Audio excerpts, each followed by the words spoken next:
दोहीमध्ये महदंतर अनोळखी हे संत परस्पर साई सही तार यावी कैसी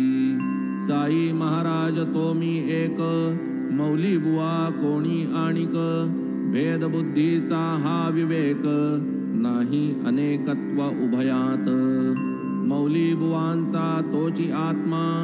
असे सर्वांचा सर्वांतरात्मा परी या एकात्मतेच्या धर्मा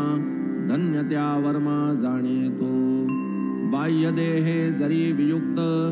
अंतरी दोघे नित्ययुक्त ते दोघे ही वाणी अयुक्त कधीही विभक्त नभतते त्या दोघांचे एक ज्ञान एक प्राण एक अनुसंधान दोघेही एक चैतन्य घन समसमान वृत्तीने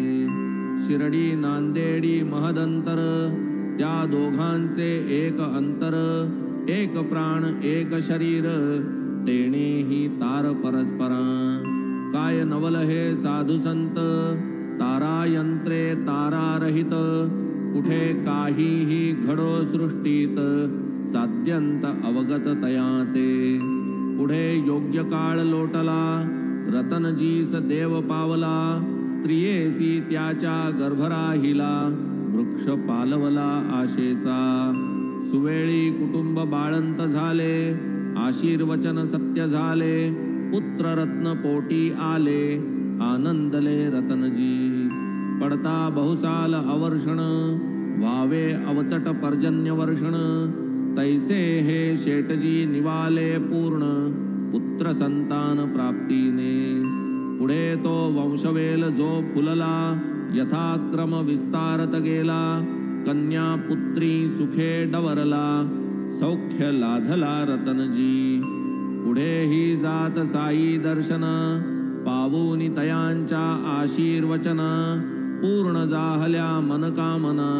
तुष्टले मना रतनजी वसंती जरी आम्र सुफलित सर्वची फळे पक्वन होत 12 मुलात 4 हयात सुखे नांदत सांप्रत यदृच्छेने जे जे घडावे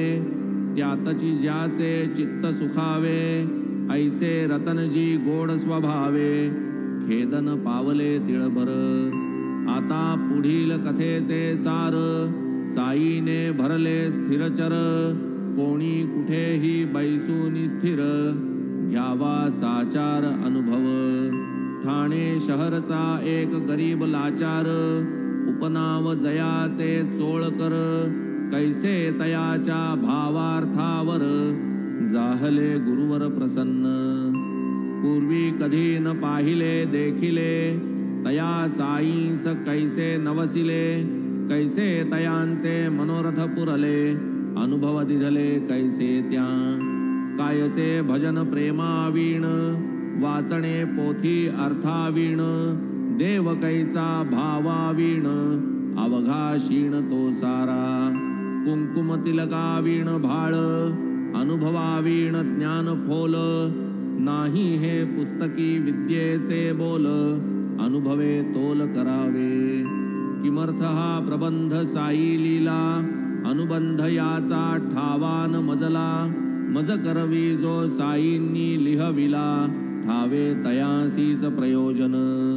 शिवाय ग्रंथास लागे अधिकारी मी तो साईंची करीतो चाकरी तयांची ही दफ्तरदारी आज्ञाधारी तयांचा श्रोते